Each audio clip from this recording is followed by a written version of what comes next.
بسم الله. إن الحمد لله نحمده ونستعينه ونستغفره ونعوذ بالله من شرور أنفسنا ومن سيئات أعمالنا. من يهده الله فلا مضل له ومن يضلله فلا هادي له وأشهد أن لا إله إلا الله وأشهد أن محمدا عبده ورسوله. يا أيها الذين آمنوا اتقوا الله حق تقاته ولا تموتن إلا وأنتم مسلمون. يا أيها الناس اتقوا ربكم الذي خلقكم من نفس واحدة وخلق منها زوجها وبث منهما رجالا كثيرا ونساء واتقوا الله الذي تساءلون به والأرحام إن الله كان عليكم رقيبا. يا أيها الذين آمنوا اتقوا الله وقولوا قولا سديدا يصلح لكم أعمالكم ويغفر لكم ذنوبكم ومن يطع الله ورسوله فقد فاز فوزا عظيما. أما بعد فإن خير الحديث كتاب الله وخير الهدي هدي محمد صلى الله عليه وسلم وشر الأمور محدثاتها وكل محدثة بدعة وكل بدعة ضلالة وكل ضلالة في النار. فأعوذ بالله من الشيطان الرجيم. بسم الله الرحمن الرحيم. قل هذه سبيلي أدعو إلى الله على بصيرة ومن اتبعني. محترم حضرات، دینی بھائیوں، بہنوں، نوجوان ساتھیوں، ہم نے آپ حضرات کے سامنے سورۃ یوسف کی جو آخری آیات ان میں سے ایک آیت پڑھی ہے جس میں اللہ تعالیٰ نے اپنے نبی محمد صلی اللہ علیہ وسلم کو حکم دیا کہ آپ اعلان کر دیجئے کہ قل ھذہ سبیلی ادعو الی اللہ علی بصیرۃ انا ومن اتبعنی. اے لوگوں، میں علم و بصیرت کی روشنی میں تم لوگوں کو ایک اللہ وحدہ لا شریک کی طرف بلاتا ہوں. یہ اللہ تعالیٰ حکم دے رہا ہے کہ آپ اپنی جانب سے اعلان کریں. قل ھذہ سبیلی ادعو الی اللہ علی بصیرۃ انا. میں تمہیں دعوت دیتا ہوں جس بات کی طرف اس کا بخوبی علم اور بصیرت رکھتا ہوں. بلا علم اور بصیرت کے دلائل کے ہم کوئی بات تمہارے سامنے نہیں رکھتے. ہمارا یہ عمل ہے اور اسی طرف بلاتا ہوں. وَمَنِ اتَّبَعَنِي، اور قیامت تک جو میری اتباع کرنے والے لوگ ہوں گے وہ بھی ان کا بھی طریقہ یہی ہوگا کہ عمل کریں گے تو علی وجہ البصیرہ کریں گے. کسی سے کوئی بات کہیں گے تو علم بصیرت کی روشنی میں کہیں گے. جس بات پر عمل کریں گے وہ ایک دلیل اور علم بصیرت برہان رکھتے ہوں گے. اللہ تعالیٰ نے نبی صلی اللہ علیہ وسلم کو یہ اعلان کرنے کا حکم دیا. پتہ یہ چلا دوستو، ہم اور آپ جو کچھ عمل کرتے ہیں، معمولی چیز سے لے کر کے بڑی چیز تک، نبی صلی اللہ علیہ وسلم کا طریقہ اور اللہ تعالیٰ کا حکم یہ ہے کہ ہم علم و بصیرت کی روشنی میں کریں. جو بھی عمل کریں ہمیں معلوم ہو کہ ہم کیوں کر رہے ہیں، اور ہم کسی کو دعوت دیں، کسی کو بتائیں، جب بھی ہمیں علم ہو کہ ہاں دلیل اور برہان کی روشنی میں بات کر رہے ہیں. اور حافظ ابن القیم رحمۃ اللہ علیہ کہتے ہیں آخری نبی محمد صلی اللہ علیہ وسلم کا سچا جانشین اور سچا متبع اسی وقت انسان ہوگا جب علی بصیرہ علم حکمت کی روشنی میں بات کریں اور عمل بھی کرے تو علم بصیرت کی روشنی میں حجت اور برہان کے ساتھ عمل کرے. تو انشاءاللہ آج اس مختصر سے خطبے کے وقت میں ہم اور آپ تمام ساتھی اپنے آپ کو ایک خاص طائفہ منصورہ، ایک جماعت سے جڑے ہوئے سمجھتے ہیں، اور ہمارا دعویٰ یہ ہوتا ہے کہ ہمارا ہر عمل کتاب و سنت کی روشنی میں ہوتا ہے. اور یہ دعویٰ ہونا چاہیے، لیکن دعویٰ جو ہے حقیقت کے مطابق ہونا چاہیے. دوستو، سب سے پہلے آدمی اگر اپنی شناخت کر لے اپنے راستے کی، اپنے عقیدے کی، اپنے منہج کی، تو اس کے عمل کرنے میں مزہ بھی آتا ہے، عمل کرنے میں شوق و جذبہ بھی پیدا ہوتا ہے. اگر آپ کو پہچاننا ہے تو بڑی طویل حدیث ہے جس کو امام ابن ماجہ، امام احمد بن حنبل، امام ابو یعلا، بہت سارے محدثین نے ثوبان مولا رسول اللہ صلی اللہ علیہ وسلم سے روایت کیا۔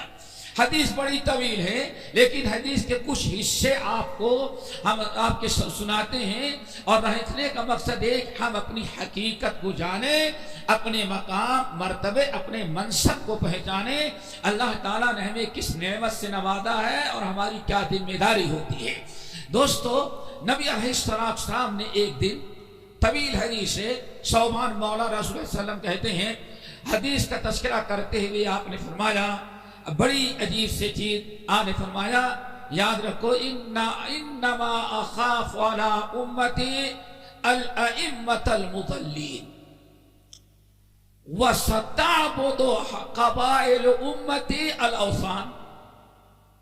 نمبر 3، وستلحق قبائل امتی بالمشرکین۔ اور نمبر 4 یاد رکھنا، بین یدی الساعۃ 30 کذابون دجالون کلہم یزعم انہ نبی۔ آپ نے 4 باتوں کی بڑی پیشین گوئی کی۔ پوری حدیث ہم نہیں بیان کر سکتے، حدیث بیان کرتے ہوئے آپ نے بڑے 4 خطرناک چیزوں کی پیشین گوئی کی۔ نمبر 1، آپ نے فرمایا یاد رکھنا، آج جو حالت تم مسلمانوں کی ہے یہ ہمیشہ قائم رہے گی۔ یہ جتنے کلمہ پڑھنے والے ہیں، جتنے منبر و محراب سنبھالنے والے ہیں، جیسے آج تم دیکھ رہے ہو، آئندہ ایسے نہیں دیکھو گے۔ تو آپ نے ارشاد فرمایا، انما اخاف علی امتی، سب سے زیادہ مجھے اپنی امت پر جس چیز کا ڈر ہے کہ میری امت کو ہلاک و برباد کر دے گی، ہمارے امتی تباہ ہو جائے گی، صراط مستقیم سے ہٹ کر کے ضلالت و گمراہی کے راستے پر چلے جائیں گے، سب سے زیادہ مجھے خوف ہے اس بات کا۔ اور میری امت ہلاک برباد گمراہ کیسے ہوگی؟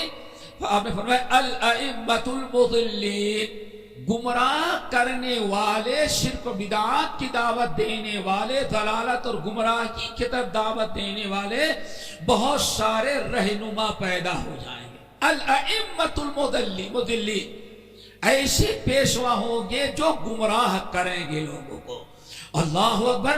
اور صحیح مسلم کی حدیث ہے کہ دعات علی ابواب جہنم، اور اتنے خطرناک وقت میں تم اتنا خطرناک زمانہ ہوگا، اور ایسے ایسے لچھے دار خوشنما الفاظ سے تمہیں اپنی طرف بلائیں گے، لیکن کہاں بلاتے ہوں گے؟ دعات علی ابواب جہنم، جہنم کے دروازے پر کھڑے بلا رہے ہیں، دعوت دے رہے ہیں دین کے نام پر، اور وہاں آئے تو سیدھے جہنم میں تم کو پہنچا دیں گے۔ صحابہ کرام نے کہا یا رسول اللہ کون سے ہوں گے؟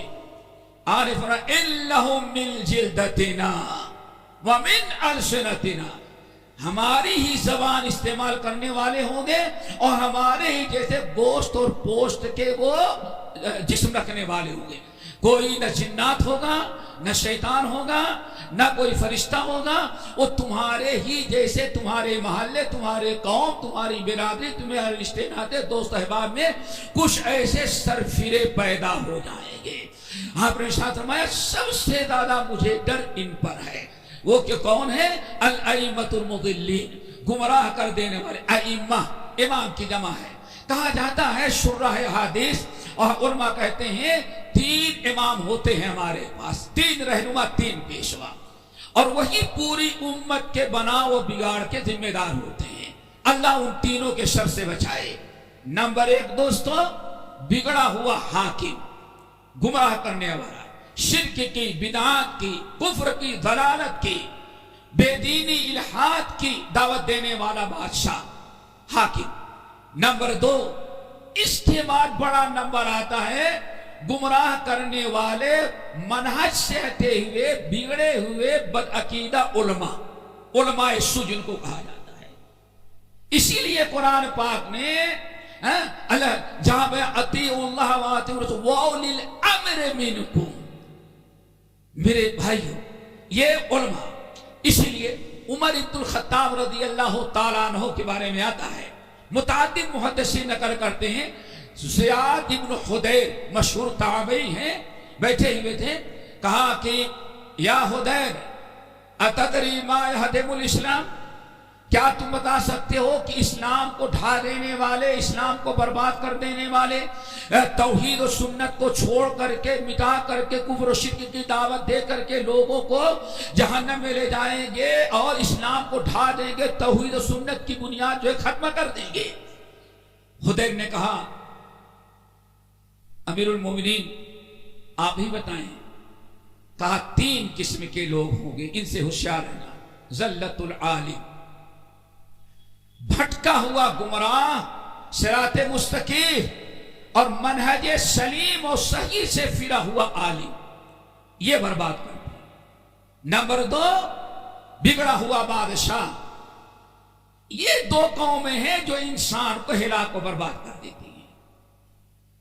پھر بعض روایتوں میں آیا کہ کہتے ہیں تیسرا انسان جو ہے وہ یہ جو 3 قسم کے لوگ ہوتے ہیں ذمہ دار، 3 امام، ان میں ایک ہے صالحین اور بگڑے ہوئے صالحین، جن کو زہد کا تقوی کا لباس اوڑھ کر کے بڑے عابد و زاہد بن کر کے، جن کو ہم کہا جاتا ہے پیر فقیر ملنگے، جو صالحین کا لبادہ اوڑھے ہوئے ہیں. یہ 3 قسم کے لوگ ہیں جو اسلام کو ڈھاتے ہیں. کیوں؟ ایک انسان بڑے آدمی کو دیکھتا ہے، حاکم کو جو کرتا ہوا وہی اس پر اثر انداز ہوتا ہے. علماء جو کرتے ہیں، کفر کریں، شرک کریں، ضلالت و گمراہی اختیار کریں، جو علماء کہتے ہیں بھائی عالم ہے وہ ایسی باتیں کہاں کر سکتے، جو کر رہا ہو صحیح ہوگا، اس کے پیچھے لوگ بھٹک جاتے ہیں. نمبر 3 بزرگ ہو، اللہ کا ولی ہو، وہ بھی جو 2-4 اگر کرامتیں بیان کر دی جائیں تو ساری چیزیں بھول کر کے سمجھتا ہے دودھ کا دھلا ہوا انسان ہے، اس کے پیچھے چلنے لگتے ہیں. اسی لیے عبداللہ ابن مبارک رحمۃ اللہ علیہ کہا کرتے تھے وَهَلْ أَفْسَدَ الدِّينَ إِلَّا الْمُلُوكُ وَأَحْبَارُ سُوءٍ وَرُهْبَانُهَا. لوگوں دین کو برباد کرنے والے 3 قسم کے لوگ ہوتے ہیں، بگڑے ہوئے حاکم، بگڑا ہوا بدعمل مولوی عالم، اور اسی طرح سے بگڑا ہوا پیر جھوٹا فرادی انسان. وَهَلْ أَفْسَدَ الدِّينَ إِلَّا الْمُلُوكُ وَأَحْبَارُ سُوءٍ وَرُهْبَانُهَا. اسی لیے غالباً قرآن پاک نے جگہ بجگہ ہمیں یہود و نصارہ کے احبار اور رہبان سے ڈرایا ہے. یا ایھا الذین، اے لوگو خبردار، یا ایھا الذین آمنوا ان کثیرا من الاحبار والرہبان. یہ بہت سارے علماء ان کے یہود و نصارہ کے علماء کہتے ہیں، پیر کہتے ہیں، صالحین کہتے ہیں، لیکن یہ پیسہ لے کر کے بھی قوم کو گمراہ کرتے ہیں، اللہ تعالیٰ کے راستے سے روکتے ہیں. تو دوستو عمر فاروق رضی اللہ، نبی علیہ السلام نے ارشاد فرمایا مجھے سب سے زیادہ اگر کسی قوم کا ڈر ہے کہ میرے امت کے لے ڈوبے گی تو گمراہ پیشوا ہوگی. اور میں نے کہا پیشوا تھی، ایک سیاست کا پیشوا ملک کا، دوسرا دین کا ذمہ دار مفتی اور عالم، اور تیسرا دوستوں جو ساری دنیا کو چھوڑ کر کے اللہ تعالیٰ کی عبادت کر کے لوگوں کے دل میں آ جائے کہ بہت بڑا ولی اور پہنچا ہوا یہ ملنگ ہے. دوستو یہ 3 قسم، اللہ تعالیٰ ان تینوں قسم کے شر سے بچائے. اللہ کے رسول نے فرمایا سب سے پہلا ڈر مجھے امت پر اس بات کا ہے. نمبر 2 آپ نے شرط فرمایا وَسَتَعْبُدُ قَبَائِلُ مِنْ أُمَّتِي الْأَوْثَانَ. آج تم میرے صحابیوں، آج تم صرف اللہ کی عبادت کرتے ہو، پیشانی اللہ کے علاوہ کہیں اور نہیں جھکتی، رکوع و سجود اللہ کے لیے کرتے ہو اور یہ ہاتھ صرف اللہ تعالیٰ کے سامنے اٹھتے ہیں. لیکن یہ سارے امتی جو ہم چھوڑ کر کے جا رہی ہیں یہ اسی راستے پر نہیں ہوں گے. وَسَتَعْبُدُ قَبَائِلُ أُمَّتِي الْأَوْثَانَ. کلمہ پڑھیں گے، اسلام کا نام لیں گے، مسجدوں میں بھی آئیں گے، لیکن وہ جیسے غیر مسلمین غیر اللہ کی عبادت کرتے ہیں، میرے امتی نام نہاد مسلمان بھی وَسَتَعْبُدُ قَبَائِلُ أُمَّتِي الْأَوْثَانَ، میرے امت کے بارے بہت سارے لوگ بھی بتوں کی طرح غیر اللہ کی عبادت کرنے لگیں گے۔ آج گلیوں گلیوں میں درگاہ کا سجدہ کیا جائے، طواف کیا جائے، خانے کعبہ کا تو پردہ سال میں ایک مرتبہ چڑھایا جائے، اور یہاں آپ کے پیر کی درگاہ ہو تو دن بھر میں 1000 پردے چڑھا دیے جائیں۔ دوستوں یہ پیشانی ہفتے میں تو ایک دن یہاں جھکے گی، مسجد کے سامنے سے گزر جائیں، شاید جمعے کے دن آئیں، لیکن درگاہ کے سامنے جائیں تو جب تک ایسے جھک نہ جائیں آگے قدم جب بڑھانے کی ہمت نہیں ہوا کرتی۔ وَسَتَعْبُدُ، داڑھی بھی ہوگی، جبہ کبا بھی ہوگا، اسلام کا نام بھی لے رہا ہے، لیکن اللہ رسول فرمایا مجھے بڑا ڈر ہے وَسَتَعْبُدُ قَبَائِلُ أُمَّتِي الْأَوْثَانَ، میری امت کے بہت سارے قبیلے بہت ساری قومیں یہ غیر اللہ کی بتوں کی پوجا کرنا شروع کر دیں گے، یہ شرک عام ہو جائے گا۔ نمبر 3 دوستو جس کا اللہ رسول نے بڑا خطرہ محسوس کیا وہ بھی یاد رکھیں، آپ نے ساتھ فرمایا وَسَتَلْحَقُ قَبَائِلُ أُمَّتِي بِالْمُشْرِكِينَ، میرے امت کے بہت سارے لوگ مشرکوں سے جا کے ملیں گے، انہی کا کلچر، انہی کے عادات، انہی کے اتوار، انہی کا طریقہ، انہی کے کردار، ساری چیزیں ان کی اپنا لیں گے۔ وَسَتَلْحَقُ قَبَائِلُ أُمَّتِي بِالْمُشْرِكِينَ، مجھے تیسری بات جس کا بڑا ڈر ہے، یہ جو آج کفر و شرک سے نفرت کرنے والے ہیں یہ مشرکوں کے ساتھ مل جائیں گے، دیوالی وہ منائیں گے، ہولی وہ کھیلیں گے، کرسمس ڈے وہ منائیں گے، ساری منکرات جو غیر اللہ کرتے ہیں، غیر مسلمین کرتے ہیں، وہ مسلمانوں کے ساتھ با مسلمان اللہ اللہ ابا برہمن رام رام، ادھر جمعہ کی نماز بھی پڑھیں گے اور ان کے تہواروں میں جا کر کے مل جائیں گے۔ اللہ رسول نے ارشاد فرمایا یہ تیسری چیز ہے جس سے مجھے بڑا ڈر ہے، وَسَتَلْحَقُ قَبَائِلُ أُمَّتِي بِالْمُشْرِكِينَ، بہت سارے میرے امت کے قبیلے اور قومیں کس سے مل جائیں گی؟ مشرکوں سے۔ یہ میجارٹی، یہ سوسائٹی ان کو اچھی نہیں لگے گی، مسجد نہیں اچھی لگے گی، کوئی اور در اچھا لگے گا۔ سادگی کے ساتھ شادی کرنا کتاب و سنت کی روشنی میں اس میں نہیں مزہ آئے گا، وہ غیروں کے رسم و رواج ادا کریں گے شادی میں، اس میں ان کو بڑا ٹیسٹ آئے گا۔ یہ 3 ہو گئے۔ نمبر 4 میرے بھائیوں بڑی خطرناک چیز اللہ کے رسول نے ساتھ فرمایا، سن لینا اچھی طرح سے یاد رکھنا کہ بین یدی الساعہ، قیامت کے پہلے پہلے میری امت میں 30 کذابون دجالون، 30 بڑے دجال پیدا ہوں گے، دنیا کے سب سے نمبری جھوٹے وہ ہوں گے، دجالون کذابون، بڑے کذاب ہوں گے، بڑے نمبری جھوٹے ہوں گے، دجال ہوں گے۔ کلہم یدعو انہ نبی، اور ان میں سے ہر ایک دعویٰ کرے گا کہ میں اللہ کا رسول ہوں، جیسے مرزا غلام احمد قادیانی پیدا ہوا تھا، اور بھی کچھ دنوں پہلے شاید نبی کا سایہ، یا یوں سمجھیں آپ کے اورنگ آباد شہر سے ایک بدبخت پیدا ہوا تھا جانتے ہو جس نے امام مہدی ہونے کا دعویٰ کیا تھا۔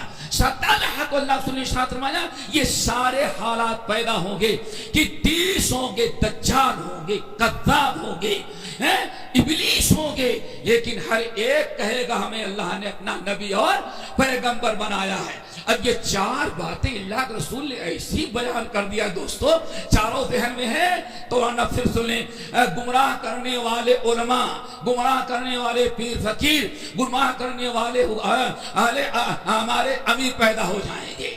نمبر 2 حق بات کہیں ایک کہے گا اور بری گند کفر و شرک کی دعوت دینے والے ہزاروں نظر آئیں گے۔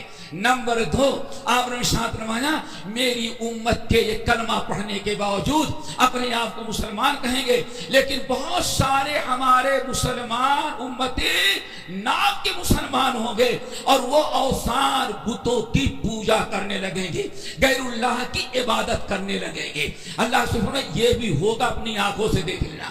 نمبر 3 میری امت کے بہت سارے لوگ جا کر کے غیروں سے مشرکین سے مل جائیں گے.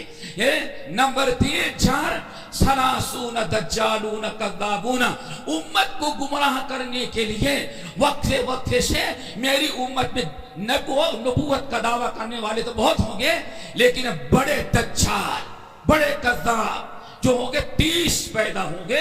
بہت تو پیدا ہو گئے ہیں، پتہ نہیں اور کتنے پیدا ہوں گے. سب دجال ہوں گے اور میرے بعد کوئی نبی آنے والا نہیں. انا خاتم النبیین لا نبی بعدی، کوئی بھی کہے ہم نبی ہیں وہ کذاب و دجال ہوگا. اللہ نے مجھے آخری نبی بنایا ہے اور اللہ نے مجھے آخری نبی بنایا ہے اور نبوت کا دروازہ بند کر دیا ہے. صحابہ کرام تو بڑے پریشان ہو گئے جب اس طرح سے امت میں 4 خطرناک چیزیں پیدا ہو جائیں گے. میرا خیال ہے سمجھ گئے ہوں گے دوستو، یہ 4 خطرناک چیزیں جو اسلام کو مٹا دینے والی، ختم کر دینے والی ہے. صحابہ کرام کے تو پاؤں تلے زمین نکل گئی، اب بڑے پریشان ہو گئے. اب ذرا غور سے سنو کہ اللہ کے رسول فرمایا جنت پیشین گوئی کی تو سب بڑے پریشان ہو گئے. اللہ رسول کیا کریں گے، اس وقت اسلام کیسے باقی رہے گا. اللہ کے رسول نے فرمایا خبردار، کوئی ٹینشن نہیں لینا، کوئی پریشان نہیں ہوگا. یہ میری امت ہے، یہ میری امت ہے، میں آخری نبی ہوں، ہمارے بعد کوئی نبی پیدا ہونے والا نہیں ہے. جو بھی نبی ہوگا چھوٹا ہوگا، لیکن قیامت تک اسلام کو اللہ باقی رکھے گا. قرآن بھی اصلی حالت میں، دین بھی اصلی حالت میں، نبی کی سنت بھی اصلی حالت میں ایک قیامت تک باقی رکھے گا. لیکن کیسے باقی رکھے گا؟ اللہ نے فرمایا لا تزال طائفۃ من امتی، شرک بھی کرنے لگیں گے، نبوت کا دعویٰ بھی کر دیں گے. گلیوں میں دعوت کے نام پر گمراہ کرنے والے دائی بھی پیدا ہو جائیں گے. طرح طرح سے گمراہ کرنے والے اسٹیج پر آ کے گمراہ بھی کریں گے. سب کچھ ہوگا اور دجال بھی پیدا ہوگا، برے دعوت دینے والے بھی گمراہی کی دعوت دیں گے. یہ چاروں چیزیں تو ہوگی، لیکن اسلام نہیں مٹے گا. اسلام کے اللہ حفاظت کرے گا. کیسے کرے گا دوستو؟ اللہ سے فرمایا لا تزال طائفۃ من امتی، میری امت میں ایک گروہ، ایک جماعت، طائفہ، ایک چھوٹا سا گروہ قیامت تک باقی رہے گا. لا یضرهم من خذلهم، ہمیشہ دلیل اور برہان سے بات کریں گے، ہمیشہ باطل پر غالب آئیں گے. مخالفت کرنے والے مخالفت کریں گے، ان کا ساتھ چھوڑنے والے ساتھ چھوڑیں گے، عداوت کرنے والے دشمنی اور عداوت کریں گے. ساری چیزیں دنیا کر ڈالے گی، لیکن اس چھوٹے سے گروہ کو قیامت تک کوئی مٹا نہیں سکتا. پتہ چل گیا دوستو، یہ سارے فتنے تو ہوں گے، ان کی حفاظت کیسے ہوگی؟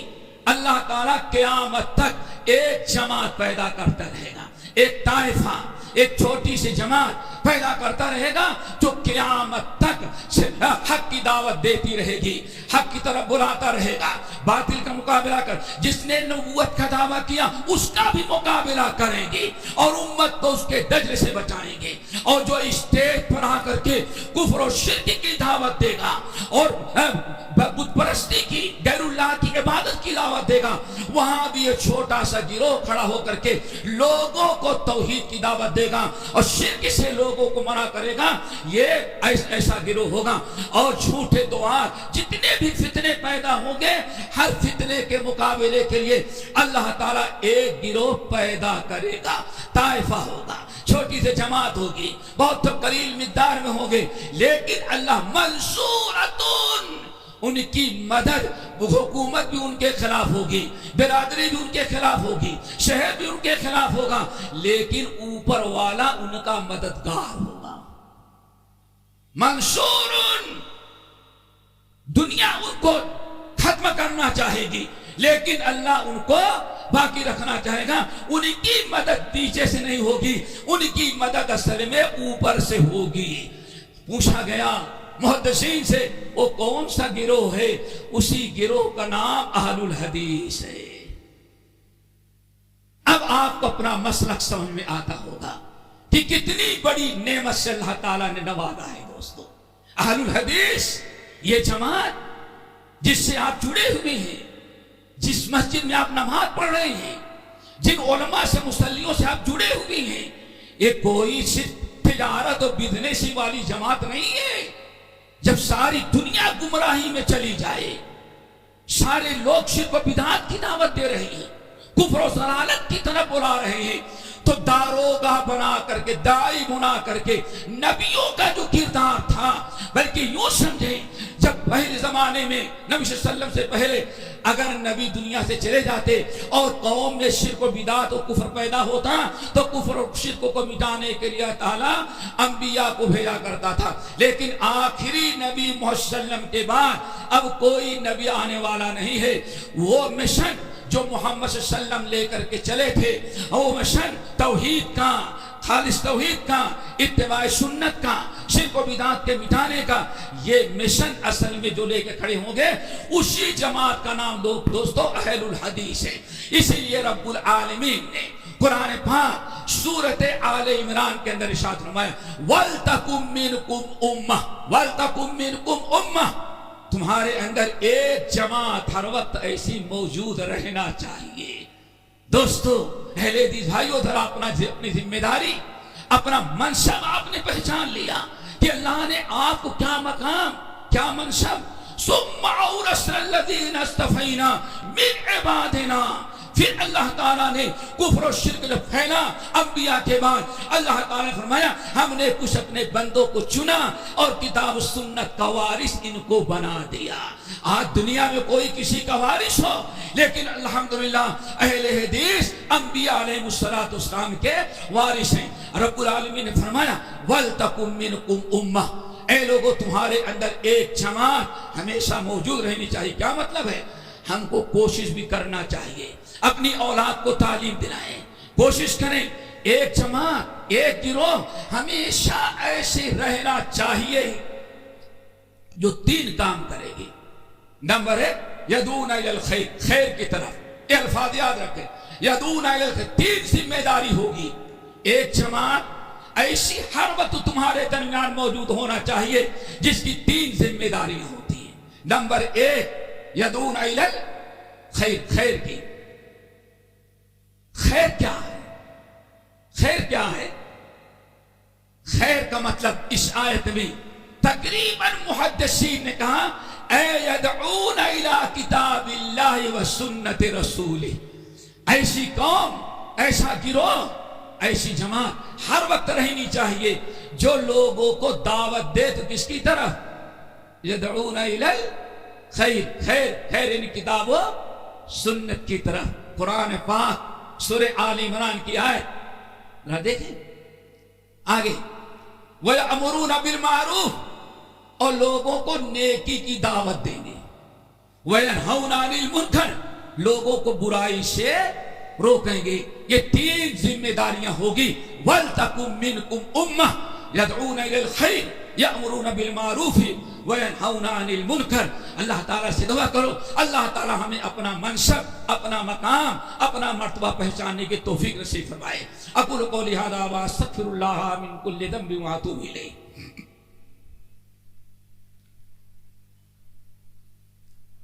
الحمدللہ وکفی وسلام علی عبادہ الذین اصطفی اما بعد۔ دوستو جب آپ نے اپنا منصب، اپنا مقام، اپنا مرتبہ سمجھ لیا کہ ہماری ذمہ داری، ہمارا مقام کیا ہے، بہت بڑی ذمہ داری ہے دوستو۔ وہ ذمہ داری آپ کے اوپر ہے، وہ ذمہ داری اللہ نے آپ پر ڈالی ہے کہ سابقہ امتوں میں برائیاں عام ہوتی تھی، جب کفر و شرک عام ہوتا تھا تو اس کے مٹانے کے لیے انبیاء علیہ السلام کو اللہ بھیجتا تھا۔ ایک نبی آئے، دو نبی آئے، تین نبی آئے، لیکن آخری نبی محمد صلی اللہ علیہ وسلم کے بعد اب کوئی نبی نہیں آئے گا۔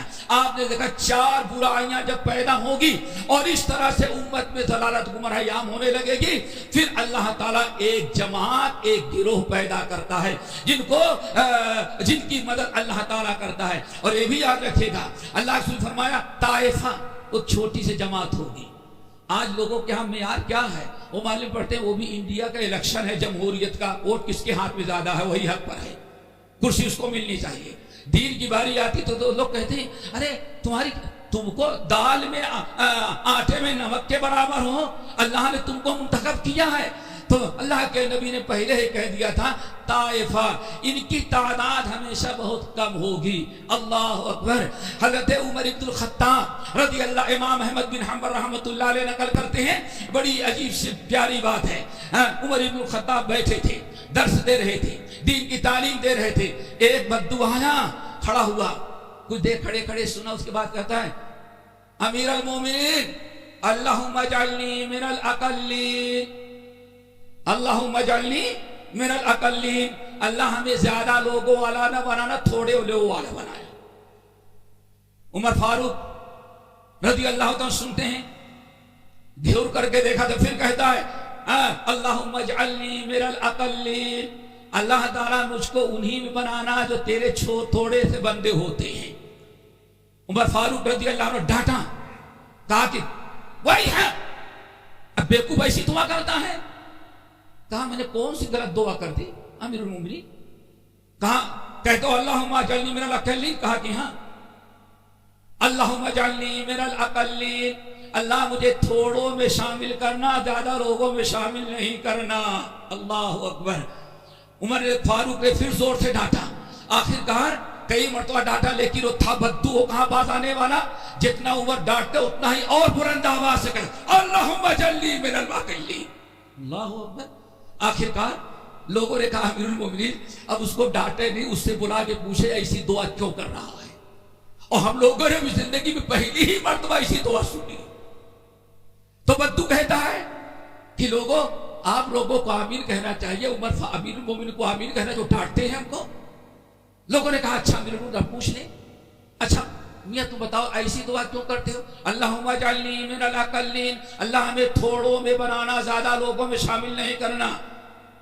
کہا امیر المومنین میں اتنی دیر سے دعا کر بڑی تمنائیں لے کر کے آیا تھا کہ میں دعا کروں گا آپ جیسے صحابی رسول عشرے مبشرہ امیر المومنین، آپ دعا کریں گے تو اللہ مجھے اقلین میں شامل کر دے، آپ تو ڈانٹتے جا رہے ہیں ہم کو۔ کہا کہ نہیں اچھا نہیں ڈانٹے، بتاؤ کیوں تو نے ایسی دعا مانگی؟ کہا امیر المومنین اللہ فرماتے ہیں وما آمن معه الا قلیل وقلیل من عبادی الشکور قلیلا ما تشکرون۔ اس نے دسیوں آیتیں پڑھی کہ جس میں اللہ نے فرمایا میرے اوپر ایمان لانے والے تو تھوڑے ہی ہوتے ہیں، توحید والے تھوڑے ہی ہوتے ہیں، حق پرست تھوڑے ہی ہوتے ہیں، قلیلا ما تشکرون، اللہ تعالیٰ کے ناشکرے تو بہت ہوتے ہیں۔ کیا خیال ہے آپ لوگوں کا؟ آج مسجد بھری ہے، اثر میں وہی چند بوڑھے رہے گے، بس ہفتے میں ایک دن بھی شکر کرنے والے اللہ کے نہیں۔ سوچو ذرا سا، وہ اس بدو کا علم، اس کی سوچ، اس کی دعا ذرا دیکھیں، اس کا فہم۔ کہتا ہے کہ امیر المومنین وقلیلا ما تشکرون، اللہ فرماتے ہیں تھوڑے ہی لوگ شکر گزار ہوتے ہیں۔ تو اللہ میں دعا کرتا ہوں اللہ تیرے جو چھوٹے سے بندے توحید والے ہوتے انہی میں ہم کو بھی شامل کر لینا۔ اے اللہ قلیل من عبادی الشکور، جو تیرا شکر ادا کرنے والے تھوڑے سے بندے ہوتے انہی شکر گزاروں، تھوڑے صحیح لیکن شکر گزاروں ہم کو شامل کر لینا۔ اس نے دسیوں آیات تلاوت کی۔ عمر بن الخطاب رضی اللہ تعالیٰ عنہ خلیفہ ہو تو ایسا ہو، ہمارا راہبر ہو تو ایسا ہو، اپنی بات واپس لی اور کھڑے ہو گئے۔ پبلک ابھی اس پریشان تھی، اب پبلک کی اور پریشانی بڑھ گئی۔ امیر المومنین کھڑے ہوئے اور کہا یا ایھا الناس یا ایھا الناس یا ایھا الناس، لوگوں پریشان نہ ہو، بیٹھ جاؤ بیٹھ جاؤ بیٹھ جاؤ۔ سب لوگ بیٹھ گئے، سب اطمینان سے سننے لگے۔ کہتے ہیں یاد رکھنا کل الناس افقہ من عمر، عمر سے زیادہ علم رکھنے والا تو بدو نکلا۔ ہم اس کو ڈانٹ رہے ہیں اور بدو جو ہے دعا کر کل الناس افقہ من عمر۔ اے عمر فاروق کی تواضع تھی، وفوق کل ذی علم علیم، کبھی اپنے علم پر فخر نہیں ہونا چاہیے۔ وہ کہنے لگے عمر فاروق کل الناس افقہ من عمر، دنیا کے سارے لوگ عمر بن الخطاب سے زیادہ فقیہ دین سمجھنے والے ہیں۔ میرے بھائیوں اس حدیث اس واقعے کو ذرا سنیں تو پتہ چلتا ہے کہ کتنی بڑی نعمت سے اللہ نے نوازا ہے۔ اور یہ کہہ دینا کہ اگر یہ حق پر ہوتے تو مٹھی بھر ہوتے، ہمارے حق پر ہونے کی دلیل ہی یہی ہے کہ ہم مٹھی بھر گئے۔ انشاءاللہ ہمیں اس سے کوئی ٹینشن نہیں کہ ہماری تعداد تھوڑی ہے زیادہ ہو. اہل حق ہمیشہ تھوڑے رہتے ہیں. امام حسن بصری رحمت اللہ علیہ نے نقل کیا, امام ابو نعیم رحمت اللہ علیہ اور بہت سارے اہل علم نقل کرتے ہیں.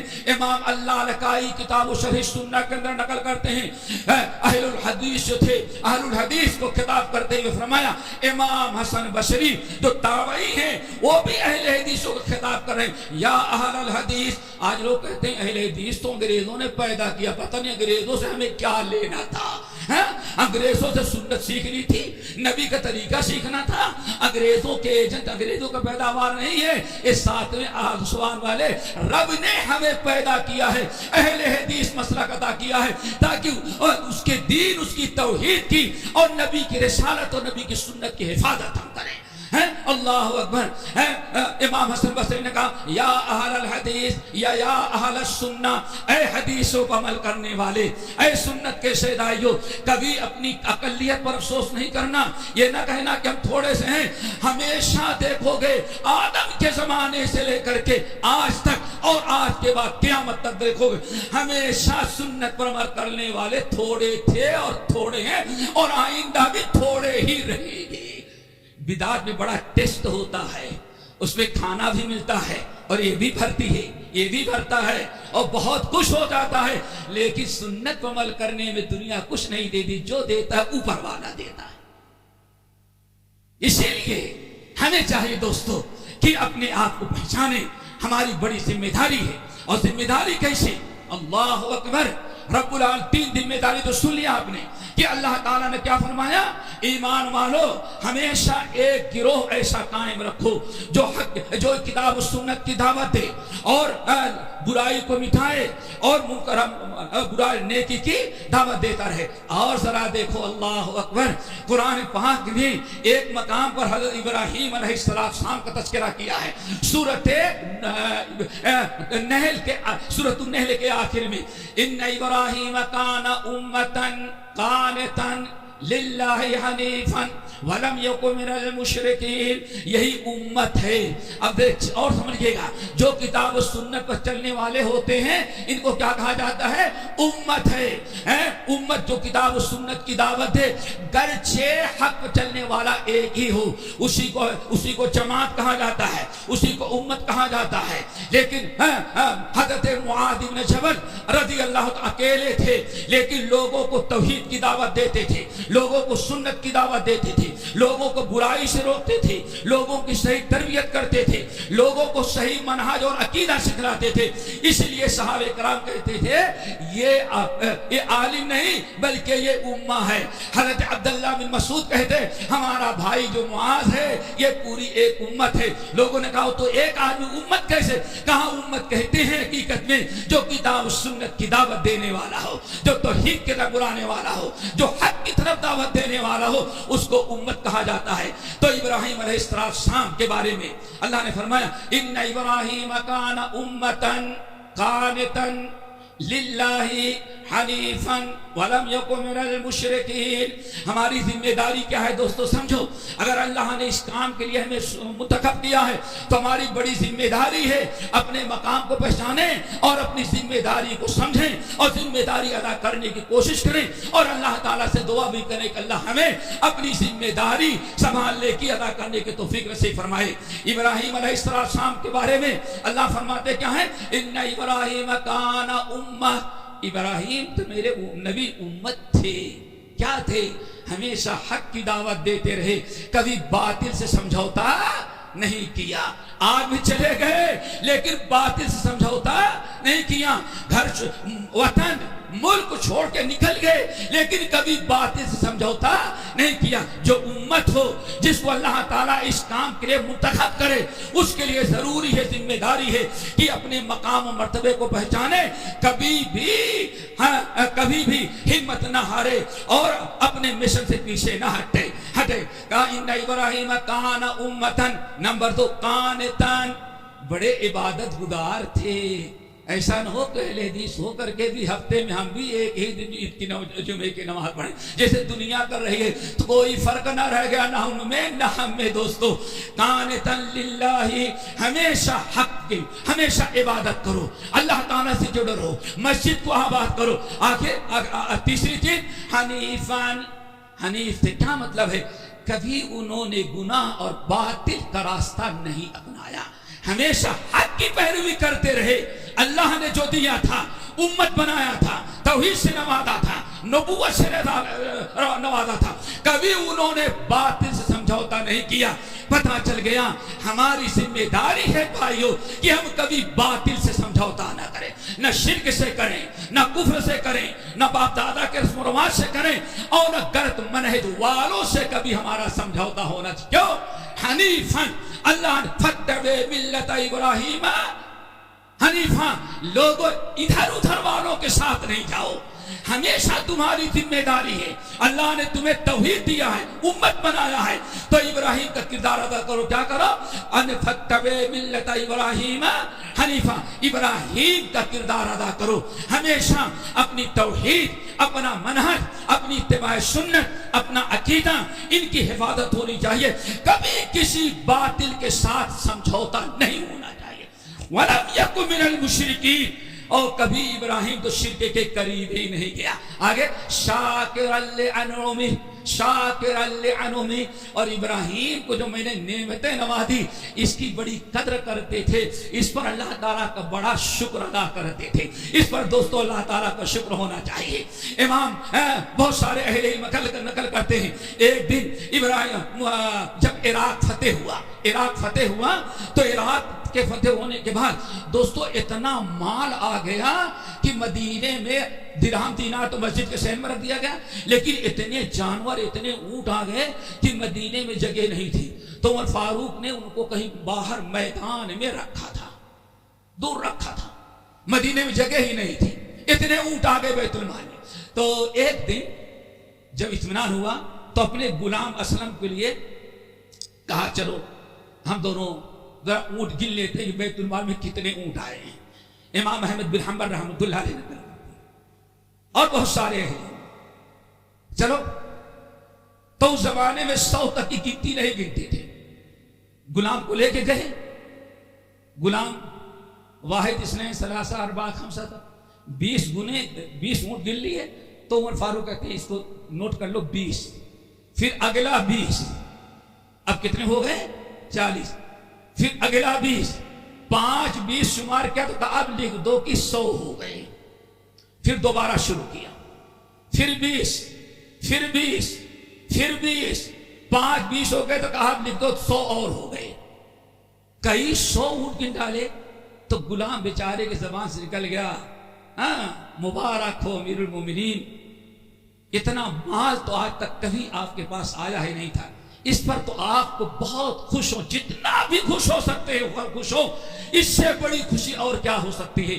عمر ابن خطاب نے اس کو ڈانٹا، کہا وہی حقا بیوقوف، خاموش ہو جا میرے غلام، یہ مال و دولت کوئی فخر کی چیز، مسرت کی چیز نہیں ہے، یہ مسرت کی چیز نہیں ہے۔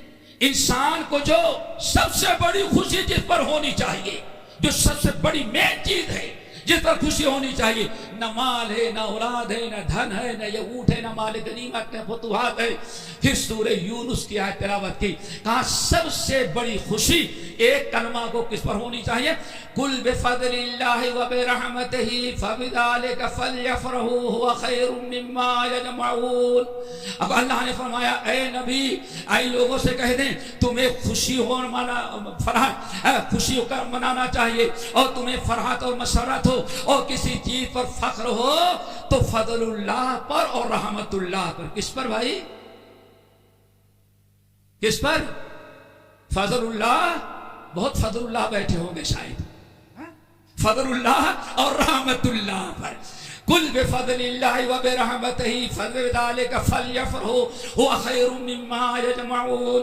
اللہ نے فرمایا اے نبی صلی اللہ علیہ وسلم آپ کہیں یہ ساری فرحت و مسرت کی چیز نہیں ہے، فرحت و مسرت کی چیز یہ ہے کہ اللہ کے فضل پر، فضل اللہ پر اور رحمت اللہ پر اللہ تعالیٰ کا شکر ادا کیا جائے۔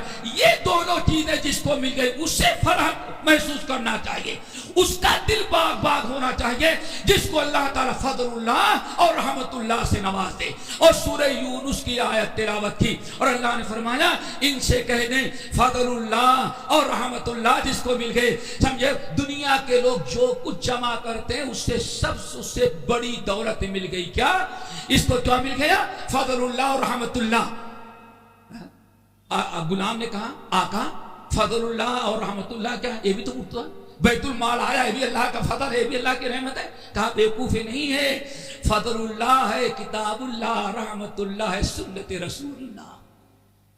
اصل مقام چیز یہ ہے، سب سے بڑی دولت ہے جس کو اللہ تعالیٰ کتاب اللہ پر عمل کرنا، کتاب اللہ کا سیکھنا اور رحمت اللہ سنت سیکھنے سکھانے اور سنت کی اتباع کا موقع چانس مل جائے، سب سے بڑی دولت یہ ہے فضل اللہ اور رحمت اللہ۔